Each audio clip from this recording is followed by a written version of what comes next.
So Rey is one of the most naturally gifted Force users we have seen in any of the Star Wars movies, and this is mainly due to her not just being a Palpatine, but also a dyad with Ben Solo, and I assume her midichlorian count is through the roofs because of these things, much like how Anakin was due to him being the chosen one, and Luke Skywalker as of course being the son of Anakin.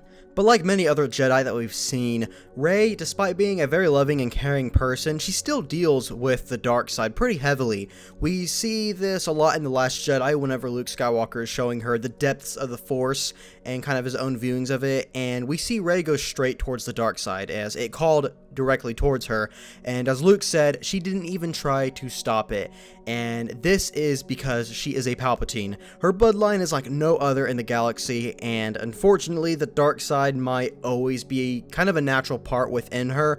But what if she did indeed fall? What if in The Rise of Skywalker it completely takes over her? What exactly what happened from this occurrence? And so I think the scene where she's most vulnerable to this is probably on Kith Bur, or the Death Star ruins as many call it, and Rey is completely out of her mind. I mean, she just found out she's a Palpatine, and at the moment she basically has given up on trying to redeem Ben Solo and helping him turn back to the light, and she's now after one thing, and that is to find the way to Sidious.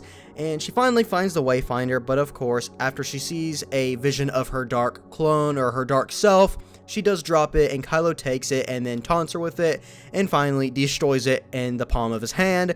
And so Rey, out of anger, ignites her saber and tries to kill him, and Kylo, on the other hand, is holding off on attack, and instead he's just dodging her swings, and then eventually they are on the outside of the Death Star, and at the end, Kylo does in fact beat her. His lightsaber skills were just much more in tune than Rey's, let alone Rey was completely mentally unstable. She was not focused at all within this fight, and with her being overconfident, Kylo does strike her down. But right before he actually goes through with it and kills her like it looked like he was going to, Leia does sacrifice herself, reaching out to the Ben Solo side of him, which ends up stopping him from killing Rey. But as we all know, Leia did die from this. It was a sacrifice, and so out of sadness and obviously shock, he drops his cross-guarded saber, and this is where Rey catches it. But what if instead of her just stabbing him, what if she went through with it and completely killed him? I mean, what if she just wailed on him and chopped his body in half, or something absolutely insane like that? Like, she went full dark side in that moment. And then after finding out that Leia is dead, I believe she would simply accept her dark past because she has nothing from here on out, or at least that's what she believes. And let's just say from here on out she is full dark side mode. I know it's a little sudden, but so was Anakin's in a way, and so I think we're just going to go with it in this theory. And so I imagine Rey would eventually find that extra Wayfinder in Kylo's TIE Fighter. I'm sure the Wayfinder, because it is a Sith Wayfinder, it would call to her and she would feel that in some way. And so she gets in Kylo's TIE Whisperer and flies her way over to Exegol to find Palpatine and kill him. And I imagine Luke Skywalker would try everything he can to reach out to her as a Force ghost or Force spirit, much like he did when she fled to Ahch-To. But as we all know, Force ghosts, as of now at least, can only interact with living things on the light side. And so now, Rey really is completely alone in this. It's not just her believing this. She really is alone.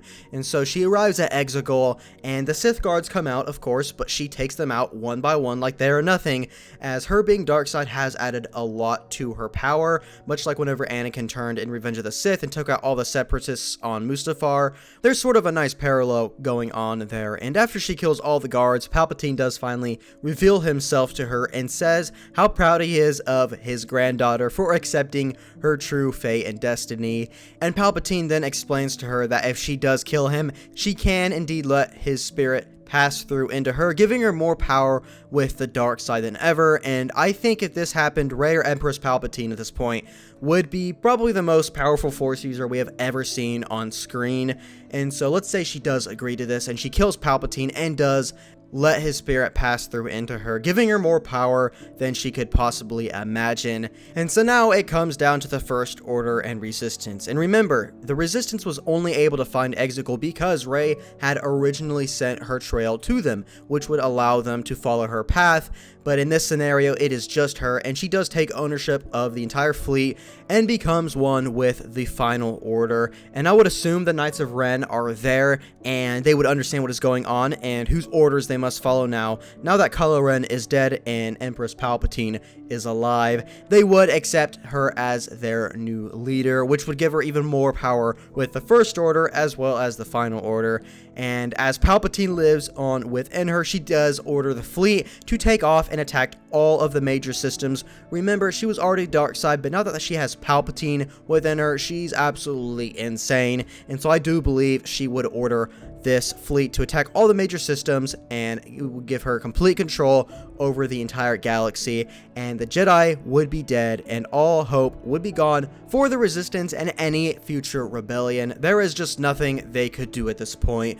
And so when you look at it, Leia is gone, Luke is gone, Ben Solo is gone, the Jedi version of Rey is gone, and Palpatine does live on to complete his goal of taking over the entire galaxy. So I think it's a good thing that Rey did not turn into the dark side, or at least completely kill Ben Solo or Kylo Ren, because what else would they do? What would be the defense for the Resistance? They would have no way of getting to Exegol. The Final Order fleet would take off and destroy absolutely everything. It'd be kind of interesting to see this in an alternative timeline. I don't know. I think it'd be kind of cool to see. But guys, I hope you all did enjoy this Star Wars theory. I have a lot more planned for specifically the sequel trilogy, but if you want to see some theories for the originals or the prequels, go ahead and comment down below some things you want to see. But I hope you all did enjoy this one. Please be sure and comment down below what you think would happen, or if you do agree with me on the sequences, if you think it would happen this way. Go ahead and let me know in the comments down below. But I hope you all enjoyed this video. If you did, please be sure and leave a like on it, as it really does help out the channel a lot.